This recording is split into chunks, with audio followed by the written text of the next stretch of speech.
اور جو شخص میں اپنا اندیا بتاتا ہوں، آپ جو بہت پوچھ رہے ہیں مولانا مودودی یا کتاب کے بارے میں کہتا ہوں کہ جس شخص کے ذہن میں بھی ذرا بھی صحابہ کرام کے بارے میں کچھ بدگمانی اگر ہے، یا انہوں نے یہ کام اس لیے کیا تھا، وہ کام اس لیے کیا تھا، اور وہ ان کے اندر بھی کیڑے نکالنے کا جو جذبہ رکھتا ہے، تو یہ یاد رکھیے کہ وہ اسلام کی نشر و اشاعت، اس کی دعوت اور اس کے غالب کرنے کے لیے جتنی کوششیں کرے گا سب ناکام ہوں گی وہ۔ کیا بات ہے، کیا بات ہے، بہت جو لوگ بھی ایسا، اس لیے کہ صحابہ کرام کو تو اللہ کے نبی صلی اللہ علیہ وسلم نے تیار کیا تھا۔ کیا بات، یزکیہم ویعلمہم الکتاب والحکمہ، اگر وہ نہیں یہ کر سکے تو اس کا مطلب قیامت تک کوئی نہیں کر سکے۔ خلافت و ملوکیت سے متعلق آپ کا ذاتی نقطہ نظر کیا ہے، کس طرح سے دیکھتے ہیں اس کتاب؟ خلافت و ملوکیت میں نے بہت پہلے پڑھی تھی، اس میں 2-3 چیپٹر ہیں جن میں حضرت عثمان کے بارے میں، اس طرح سے معاویہ رضی اللہ عنہ کے بارے میں، انتقال خلافت سے متعلق، خلافت سے ملوکیت کی طرف کے، ان 3 چیپٹروں میں کچھ ایسی چیزیں لکھی گئی ہیں کہ جو حوالے تو دیے ہیں سب تاریخ طبری کے، لیکن اس میں سے لگتا ہے کہ مولانا مودودی نے ایسی روایتیں چھانٹ کر کے لے لی ہیں کہ جو ان کے نقطہ نظر کی تائید کریں، جبکہ انہی کتابوں میں، انہی مصادر مہراجہ میں جن کی طرف مولانا مودودی نے رجوع کیا ہے یا جن سے اقتباسات لیے ہیں، وہیں آگے پیچھے اسی کے 1-2 صفحے آگے اور پیچھے دوسری روایتیں موجود ہیں جو اس کے خلاف تصور دیتی۔ تو یہ تو اس میں مطلب میں کہوں گا کہ علمی تحقیق کے بجائے یہ علمی خیانت سے کام لیا گیا اس میں، اور سب لوگوں نے بعد میں بیان کیا ہے۔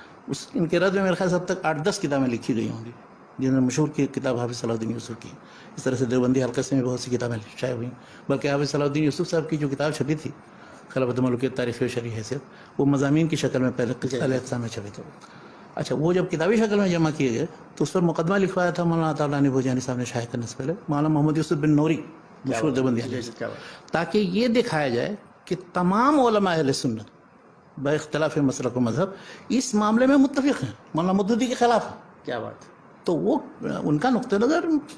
یعنی عثمان کے بارے میں جو چیزیں لکھی ہیں انہوں نے، یا معاویہ کے بارے میں جو لکھے ہیں، یا اسی طرح سے خلافت سے ملوکیت کے انتقال، پھر ملوکیت کیا چیز ہوتی ہے، ملوکیت کی وجہ سے ساری گویا پوری تاریخ کو، ایک دم اسلامی تاریخ کو یعنی دوسرے اینگل سے وہ دیکھتے ہیں، اور کے مطلب طور پہ وہ پیش کرتے ہیں۔ یہ اس طرح بالکل تصور کرنا درست نہیں اسلامی تاریخ کا۔ تو میں یہ کہنا چاہتا ہوں کہ اب آپ خلافت ملوکیت جب پڑھیں گے تب تو ان کا نقطہ نظر معلوم ہوگا، پھر جن لوگوں نے تنقید کی ہے ان کی تنقید کہاں تک درست ہے، نہیں درست ہے، وہ آپ دیکھیں۔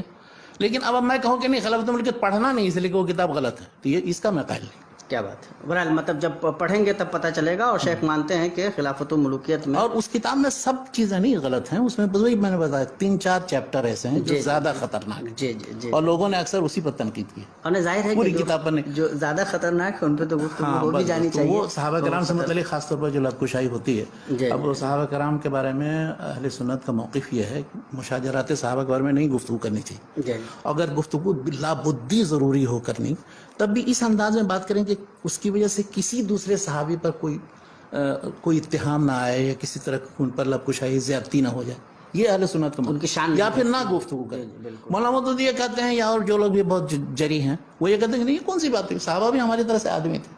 ہم ان پر بھی گفتگو کر سکتے ہیں ان کے۔ لیکن ایک چیز یہ بتائیے آپ کہ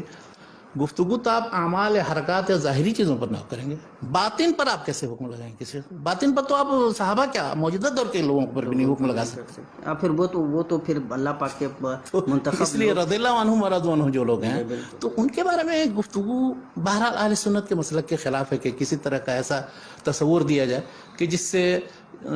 صحابہ پر کسی طرح کی آنچ آتی ہو۔ اور جو شخص میں اپنا اندیا بتاتا ہوں، آپ جو بہت پوچھ رہے ہیں مولانا مودودی یا کتاب کے بارے میں کہتا ہوں کہ جس شخص کے ذہن میں بھی ذرا بھی صحابہ کرام کے بارے میں کچھ بدگمانی اگر ہے، یا انہوں نے یہ کام اس لیے کیا تھا، وہ کام اس لیے کیا تھا، اور وہ ان کے اندر بھی کیڑے نکالنے کا جو جذبہ رکھتا ہے، تو یہ یاد رکھیے کہ وہ اسلام کی نشر و اشاعت، اس کی دعوت اور اس کے غالب کرنے کے لیے جتنی کوششیں کرے گا سب ناکام ہوں گی وہ۔ کیا بات ہے، کیا بات ہے، بہت جو لوگ بھی ایسا، اس لیے کہ صحابہ کرام کو تو اللہ کے نبی صلی اللہ علیہ وسلم نے تیار کیا تھا۔ کیا بات، یزکیہم ویعلمہم الکتاب والحکمہ، اگر وہ نہیں یہ کر سکے تو اس کا مطلب قیامت تک کوئی نہیں کر سکے۔